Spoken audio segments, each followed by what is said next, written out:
Oikein hyvää ja aurinkoista päivää kaikille. Minä olen Jose Martin ja minä olen joensuulainen kulttuurivaikuttaja. Kirjoitan kirjoja ja näyttelen ja touhuan monenlaista kulttuurin parissa. Tässä vuoden verran mä kirjoitin paikallislehti Karjala Heiliin tämmöistä kulttuurikolumnia, joka kantoi nimeä Kujeita ja kulttuuria. Ja tässä kolumnisarjassa mä joka kerta käsittelin vaihtuvia aiheita, jotka koski jollakin tavalla niin kuin kulttuuria, kulttuuri-ilmiöitä. Ja siinä oli vähän semmoista myös koomista twistiä mukana, ettei ollut niin vakavaa. Mutta sitten kun mulla oli vähän rajoitettu se mun sanamäärä, miten mä sain avautua kaiken maailman aiheista, vaan koska 3000 sanaa on niin vähän ja en saanut ehkä kaikkia ajatuksia jaettua, niin tässä tämän videosarjan myötä sitten tulee ehkä vähän lisää sukellus sitten aiheeseen. Ja ajattelin tässä heti niin sanotusti videosarjan alkuun sitten ottaa kirjallisuuden käsittelyyn. Mä oon julkaissut 2 kirjaa ja olen joutunut aika paljon miettimään, että haluanko mä tätä kirjallisuusuraa jollakin tavalla edistää ja haluanko mä olla niin kuin kokopäiväinen kirjailija, mitä mä oikein haluan. Mä julkaisin mun ensimmäisen kirjan 3 vuotta sitten, syksyllä 2021, Hyvästi armas-niminen kirja, joka oli mulle semmoinen yllätys kaikin puolin. Kun kirjoitin, niin mä halusin jotain erilaista tehdä. Miettii, että mikä on semmoinen tosi erilaista, tosi outoa, mikä saisi ihmiset ehkä vähän hämmästelemään ja ajattelemaan, että saisiko tommoselle asialle edes nauraa. Mä kirjoitin kirjaa kirjoituskurssilla, jossa me erilaisten harjoitteiden kautta rakennettiin ikään kuin palapeliä, ja mä kirjoitin tuosta kirjasta osia siellä. Ja kun tämä kirjoituskurssi sitten päättyi, niin mä sitten kokosin palat yhteen ja kirjoitin väleihin niin sanotusti puuttuvia osia, että siitä tuli kokonainen teos sitten lopuksi. Mulla suurena vaikuttajana tässä Hyvästi armas-kirjassa on neuvostoliittolainen absurdismin mestari Daniel Harms, jonka huumori ja maailmannäkemys oli jotenkin niin nerokas ja kaoottinen, ja hänen inspiraationsa näkyy tosi vahvasti tässä minunkin kirjassa. Mutta kun mä sain tämän kirjan valmiiksi, niin en mä ajatellut, että sitä julkaistaisi mitenkään, mutta lähinnä, että mä sain itse tehtyä valmiiksi kokonaisen teoksen, niin se oli mulle merkittävä asia. Mutta totta kai mä halusin sitten kopastaa, mä lähetin ton kirjan kustantamoille kierrokselle. Ja totta kai en mä hirveästi ajatellut, vaan mä laitoin sitten VS Oy:lle ja Tammelle ja kaikille isoille kustantajille, koska miksi ei. No eihän se nyt sikäli yllätys ollut, että kukaan ei sitten huolinut koska se on tyyliltään hyvin erikoinen absurdismin tyylilajissa. Ja se kirjoitusasu on semmoinen yksinkertainen, lapsenomainen, vaikka kirjassa käsitellään mielenterveyttä ja skitsofrenian sairastumista. Mutta sitten kun mä olin saanut hirveästi hylkyjä kustantamoilta, niin yksi päivä mä ajattelin sitten, että jos mä kokeilen tämmöistä ihan paikallista kustantamoa. Ja laitoin eräs keväinen aamu, laitoin sitten Kirjokansi kustantamolle sen käsikirjoituksen menemään, ja samana iltana tämä kustantaja laittoi mulle sitä tekstistä palautetta ja mainitsi, että hän haluaa kirjan kustantaa. Ja se oli niin siistiä. Mä jotenkin muistan, miten mulla ihan kädet tärisivät. Mä olin ihan silleen niin kuin tohkeissani, että oikeasti julkaistaako mun kirja. Siinä meni semmoinen puolisen vuotta. Mä joudun itse tekemään oikoluvun ja tekemään korjauksia. Ja sitten loppuvuodesta tämä teos julkaistiin. Kuten näkyy ehkä sinnekin, niin tää on vähän pölyinen tää kirjan kansi. En ole hirveästi itse lukenut, mutta tosi merkittävä asia, että mä saan tämän julkaistua. Ja heti kun sitä kustantalta tuli myönteinen päätös tälle mun kirjan julkaisulle, niin totta kai mä lähdin sitten maalaamaan heti tämmöisiä mielikuvia siitä, miten mä oon 2 vuoden päästä kirjamessuilla ja mä ratsastan Pegasoksella ja juon hatusta champagnea ja heittelen köyhiä kolikoilla, mutta ei se nyt todellisuus kuitenkaan ollut semmoista. Kustantamo on pieni, ei niillä ollut resursseja hirveästi markkinoida.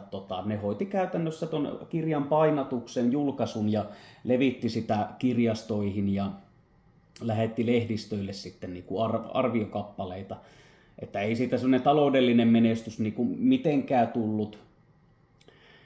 Että no sikäli osasinkin odottaa, että esikoiskirja, niin eihän se välttämättä ihan ensimmäinen ole heti se mestariteos, mutta itse olin kuitenkin ylpeä siitä, että mä saan sen julkaistua. Mutta sitten kun mä kerroin somessa mun ystäville ja läheisille, että multa julkaistaan kirja, niin hirveästi tuli niinku tsemppiviestejä, onnitteluja ja se oli hienoa. Mutta sitten mä tavallaan huomasin semmoisen pienen niinku varjopuolen. Mulle alkoi paljon tulemaan viestejä tuttavilta, semmoisilta tyypeiltä, jotka ei edes ole mun ystäviä niin kuin varsinaisesti. Et enemmän semmoiset, että me ollaan joskus nähty jossain, niin nämä alkoi laittamaan mulle viestejä, alkoi sitten kertomaan, että hei, että minäkin olen itse asiassa kirjoittanut kirjan ja haluaisin julkaista sen, että olisiko antaa jotain vinkkejä. Niin se ensimmäinen ajatus, mä nyt ihan rehellisesti voin myöntää, että se ensimmäinen ajatus mulla oli siinä, että yrittääkö nämä nyt jotenkin hyväksikäyttää mua. Että mä kertoisin niille, mä auttaisin niitä saamaan kustannussopimuksia, kun ei se sillä tavalla mene. Mutta jotenkin heti oli semmoinen, että heti kun mä saavutan jotain, niin ne haluaa hyötyä musta. Se oli jotenkin ikävä ilmiö. Mutta tietysti näin jälkeenpäin ajatellen, niin joo, mä kerroin, miten mulla meni se prosessi. Ja se ei kaikilla mene samalla tavalla, ei todellakaan. Ja jotenkin hienoa, että ihmiset sitten sen minun kirjan julkaisun myötä niin uskaltautu kertomaan siitä, että hekin ovat kirjoittaneet. Ja ehkä pystyy antaa jonkinlaista rohkaisua siihen. Mutta se ensi ajatus tosiaan oli, että nyt nämä yrittää hyötyä musta jotenkin. Että vähän oli vaikea aluksi miettiä, että alaks mä antaa niille nyt jotain vinkkejä vai mikä juttu, mutta siitä semmoista se oli. No, tämä mun ensimmäinen kirja, se ei tosiaan ollut mikään Finlandia-palkinnon arvoinen teos. Ja kun mä lähdin työstämään mun uutta kirjaa, niin halusin heti ottaa semmoisen niin kuin lähestyttävämmän. Ihan niin kuin kirjoitusasultaan, tarinaltaan semmoisen niin kuin aspektin, että se löytäisi lukijansa paljon paremmin. Että se olisi helpommin lähestyttävä. Mä aloin sitten työstämään tämmöistä ihan puhdasta draamateosta, mikä käsittelee lapsen kuolemaa, lapsettomuutta ja tämmöistä niin kuin hiljentymisen kulttuuria. Että miten me ihmiset ei osata puhua meidän tunteista, vaan me pakataan ne kaikki tänne sisälle ja sitten se hiljaisuus lopulta niin kuin myrkyttää mielen ja sielun ja kaiken. Mutta tämä mun toinen kirja, Vaienneet, julkaistiin nyt 2024 keväällä. Se oli pitkä prosessi. Sen julkaisun piti tapahtua jo kauan sitten. Mä tosiaan kirjoitin tämän kirjan yli 2 vuotta sitten. Ja se julkaisu ja sen painattaminen vähän viivästyi tuossa monestakin syystä. Mutta sitten mulle tuli se dilemma siinä julkaisun kynnyksellä, kun mun piti tehdä sitä oikolukua. Että kun mä en enää ollut tyytyväinen siihen kirjoitusasuun. Tässä 2 vuoden aikana mä niin kun kerkesin kehittymään kirjoittajana tosi paljon. Ja sitten kun mä tein sitä oikolukua, niin mulle tuli semmoinen hirveä olo, että vitsi, että mä haluaisin kirjoittaa uudestaan tämän koko kirjan. Ihan uudella tavalla, tehdä sitä pidemmän, tuoda enemmän syvyyttä siihen tarinaan. Mutta sitten ajattelin, että okei, että jos mä nyt perun tämän homman ja aloitan alusta, niin se on tosi pitkä prosessi. Ja mä sitten ajattelin, no, se kirja on nyt sen näköinen, kun minä olin silloin. En kirjoita enää samalla tavalla, mutta ajattelin, että ehkä se tarina kuitenkin on se, mikä siinä niin kuin ratkaisee. Mikä ihmisille jää mieleen eniten. Ja tuo kirja on saanut tosi hyvää palautetta. Se on koskettanut ihmisiä, naurattanut, itkettänyt. Että se on tosi diippiä kamaa. Mutta tällä jälkeenpäin ajatellen, niin olisin ehkä saattanut tehdä toisin, jos voisin vielä valita. Tämä mun toinen kirja julkaistiin tuon saman kustantajan kautta, kuten tuo mun ensimmäinen kirja. Ja on tosiaan pieni kustantomo kyseessä. Heillä ei ole resursseja laittaa markkinointiin, että ne käytännössä tekee sen jakelun ja sen kirjan painatuksen. Ja siellä kustantamossa siellä taistellaan koko ajan olemassaolosta. Koska tänä päivänä fakta on se, että kun ihmiset ei enää osta kirjoja. Ei. Nykyään on kato näitä äänikirjoja, on BookBeatia ja Storytellia, näitä palveluita. Niin onhan se nyt ihan selkeä, jos oikeasti miettii, että ostatko sä fyysisen kirjan, maksat siitä 30 € ja sit sä luet sen läpi silleen, no onpa hyvä kirja, ja sitten se menee hyllyyn ja sä ehkä luet 10 vuoden päästä se uudestaan. Vai maksatko sä 15 € kuukaudessa äänikirjapalvelusta, että sä voit kuunnella niin paljon äänikirjoja kuin sielu sietää. Ja siellä on myös näitä ihan e-kirjoja, kätevä lukee. Niin jotenkin näistä äänikirjapalveluista mullakin se ensimmäinen ajatus oli, että no niin hyvästi lukutaito. Mutta toisaalta kun kaikilla ei ehkä ole samanlaisia mahdollisuuksia lukea tuommoisia fyysisiä kirjoja. Jollakin on ehkä näkörajoite, että ne ei pysty lukemaan. Tämä kuuntelu sikäli on mainio niin kuin keino sitten, että saadaan kaikille mahdolliseksi se kirjan nauttiminen jossain olomuodossa. Mulla on näitä kahta kirjaa, mitkä nyt on julkaistu, niin niitä ei tehty e-kirjan muotoon tai äänikirjan muotoon vielä. Mutta mulla tästä toisesta Vajeneet-kirjasta mä kirjoitin nyt tanskalaisjätin kanssa sopimuksen, että siitä tehdään tässä ensi keväänä ihan tämmöinen e-kirja ja ehkä jossain vaiheessa myös äänikirja. Mutta tommoset pienet kustantamot, ne oikeasti ne ympäri Suomea, niitä on tosi paljon. Ne kamppailee ihan jatkuvasti siitä olemassaolostaan. Kun ei niillä ole samanlaisia resursseja markkinoida niitä kirjoja, mitä vaikka VSOYllä. Niitähän näkee tulla telkkarissa mainoksia, että nyt on tullut taas tämmöinen uusi hieno kirja ja ihmiset ostaa niitä ihan sikana. Mutta kun pienet kustantamot ei tähän samaan pysty ja se on hirveän surullista. Mä oon tuolta mun kustantajalta kuullut, että ne joutuu lahjoittamaan ilmatteeksi näitä kirjoja pois ja heittämään roskiin, koska ei enää mahu mihinkään, kun ei ihmiset osta niitä.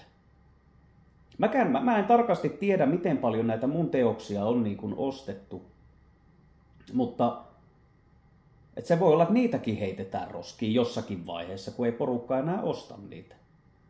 Niin se on mun mielestä jotenkin hirveän surullista, että nämä isot kustannuskolossit sitten jyrää näitä pieniä kustantamoita.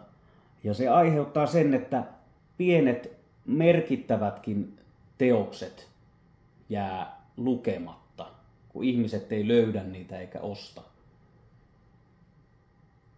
Että jotenkin sillä lailla, että pitäisi itsekin alkaa enemmän tutkimaan, minkälaisia kirjoja pienet kustantamot myy ja alkaa ostaa, että pystyy jollakin tavalla tukemaan jotakin aloittelevaa kirjailijaa, joka asuu vaikka jossain Sodankylässä.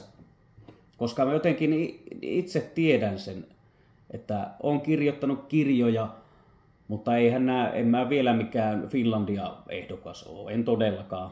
Tämä minun ura on vasta vielä alussa ja mä edelleen mietin päivittäin sitä, että haluanko mä tästä jotain enempää. Että onko kirjailijuus se, mihin mä pyrin. Koska ensinnäkin tämä prosessi, ne on tosi pitkiä. Ja se, että sä kirjoitat kokonaisen kirjan, niin se vaatii ihan hirveästi siis itsekuria ja että sä maltat kirjoittaa joka päivä edes muutaman sivun. Sulla pitää olla semmoinen ihan katkeamaton inspiraatio koko ajan, mitä sä haluat kirjoittaa, mitä sä kirjoitat.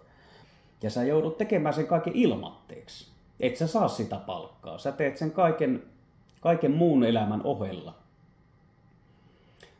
Mä oon itse hakenut kirjalliseen työskentelyyn pari kertaa apurahaa. En ole vielä saanut, koska en siinä vaiheessa osannut vielä apurahahakemuksia kirjoittaa. Mutta ei niidenkään saaminen ole helppoa. Tiedätkö, kun laitat apurahahakemuksen kirjalliseen työskentelyyn ja sä avaat sitten tätä sun hanketta, että minkälaista kirjaa sä kirjoitat ja minkä takia se on tärkeää kirjoittaa. Ja sit sä ajattelet, että että tää on niin nerokas idea, että kyllä tällä varmaan muutama tonni heruu parin kuukauden työskentelyyn. Niin ei se ihan ole näin, koska hakijoita on valtavan paljon. Ajatellaan, että jotain työskentelyapurahaa hakee vaikka 500 kirjailijaa ja sitä apurahaa myönnetään tyyliin 30. Niin se on niin herrassaan, että satutko sinä justinsa saamaan. Että sen idean, ajatuksen pitää olla tosi hyvä, että sulle myönnetään. Ja sun pitää osata tehdä vielä se apurahahakemus. Ja sekin on semmoinen, että sen oppii ajan myötä. Ja sitten ylipäätänsä, kun sulla on valmis teos ja sä lähdet tarjoamaan sitä kustantamoille, jota on Suomessa valtava määrä, niin niilläkin ne käsittelyajat saattaa olla puolesta vuodesta vuoteen, ennen kuin sä saat edes mitään vastausta siitä, että haluaako joku kustantaa sun kirjan. Ja aika usein sieltä tulee se, että sori, tää nyt ei sovi meidän kustannusohjelmaan. Että tavallaan silleen vinkkinä, että jos teillä on käsikirjoitus, mitä lähdette tarjoamaan, niin tutustukaa erilaisiin kustantamoihin ja siihen, minkälaisia kirjoja ne sillä hetkellä etsii, minkälaisia kirjoja ne on kustantanut. Ja miettikää sitä, että sopisiko tämä mun kirja juuri tälle kustantamolle, koska se on tosi ratkaiseva tekijä. Mutta rohkeasti kannattaa aina tarjota. Mutta ei tämä ole helppoa. Tämä ei todellakaan helppoa. Tämä vaatii tosi paljon työtä. Mutta toisaalta sitten kun ajattelee, että jos joskus se sun tosi hyvä teksti, tosi hyvä kirja, mistä sä oot hirveän ylpeä, niin jos joku iso kustantamo joskus sen sitten haluaakin, niin se voi avata tien kaikkeen. Se voi olla, että se sama kustantamo pyytää sulta lisää kirjoja ja sit sulla on varma tulonlähde. Sä tiedät, että sulla on se kustantamo koko ajan sillä taustalla, joka todennäköisesti kustantaa sun seuraavat kirjat. Mutta tämä alku on justinsa se vaikein. Että nyt kun minäkin olen siinä murrosvaiheessa, että mä oon kirjoittamassa uutta kirjaa, johon mä laitan täyden fokuksen, niin mä haluan lähteä sitä nyt tarjoa ehkä isommille.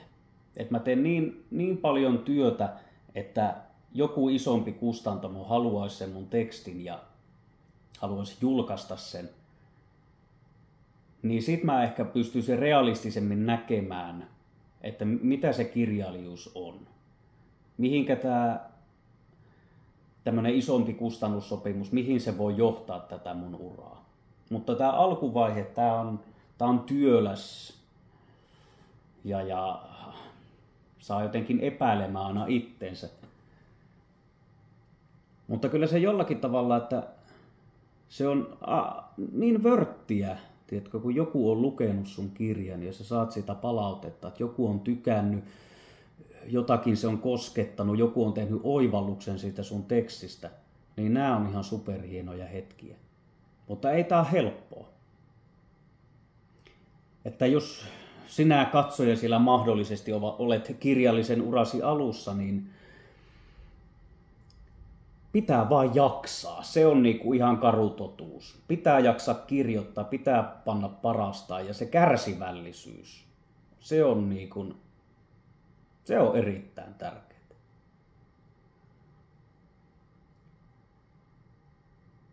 Mutta ehkä jonakin päivänä joku teistäkin voi olla erittäin menestyksekäs kirjailija.